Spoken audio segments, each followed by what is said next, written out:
जिनका ज्यादा दिमाग होता है वो मानते नहीं है। इनको तो भगवान ही बीच बीच में ठिकाने लगाते रहते, बोलो जय सिया राम। ऐसे ही एक बार छिंदवाड़ा के दो लोग थे, चंगूलाल और मंगूलाल। दोनों ने एक पुस्तक की रचना की, भगवान ने संसार बनाने में क्या गलतियां कर दी, इस पर किताब लिखी। तो दूसरा मित्र बोला बहुत गजब की किताब है, अच्छी रचना है। तो उन्होंने कहा किताब लिखेंगे भगवान ने गलतियां क्या क्या की। बेचारा अपनी ससुराल गया। ससुराल में कुम्हड़ा की जो बॉल होती है, जिसमें कुम्हड़ा लगे रहते हैं, कुम्हड़ा की बॉल को देखकर, पेड़े को देखकर बोला लिखो भगवान की गलती नंबर 1। बॉल पतली सी, कुम्हड़ा भारी बड़ो। शर्म नहीं आई भगवान को? अरे जितनी पतली बॉल थी उतने बड़े कुम्हड़ा लगाने चाहिए, ये कुम्हड़ा लगा देते आम में। गलती नंबर 1। दूसरा मित्र बोला वाह क्या बात है, क्या किताब है। घर आया पत्नी को लेकर, बाग में आम के गया, गर्मी का महीना, सोने लगा।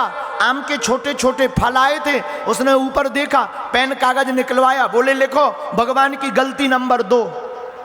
अब क्या गलती है देखो तो, आम का पेड़ इतना बड़ा, आम के फल इतने छोटे छोटे।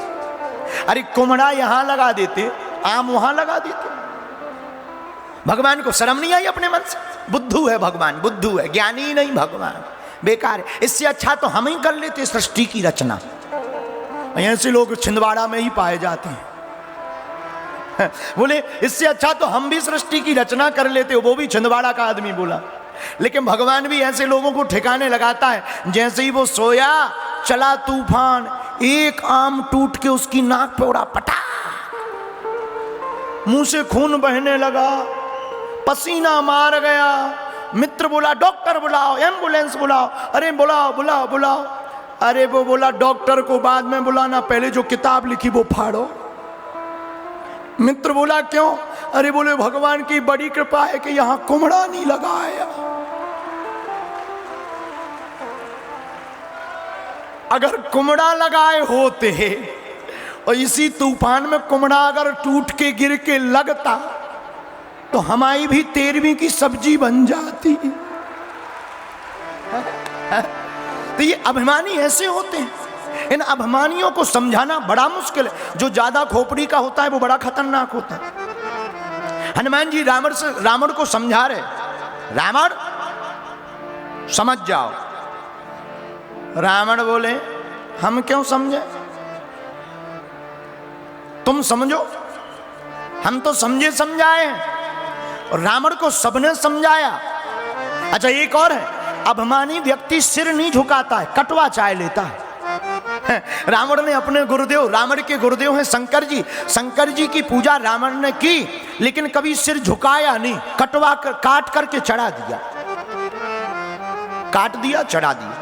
तो जो अभिमानी होते हैं वो झुकते नहीं। लेकिन एक बात बोले, छिंदवाड़ा के पागलों, झुकते वही हैं जिनमें जान होती है, अकड़ तो एक मुर्दे की पहचान होती है।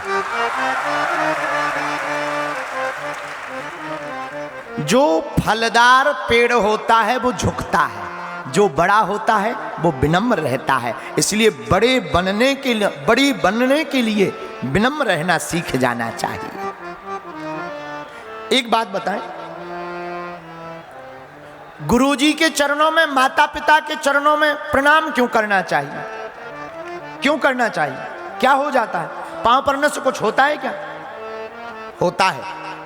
आपने सील देखी? सील्ड मुहर, जो मुहर होती है उसमें सभी अक्षर उल्टे होते हैं।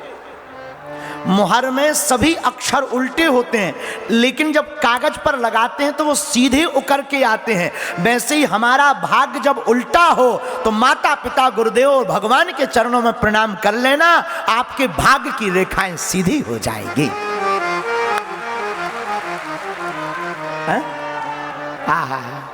धन्य है हनुमान जी।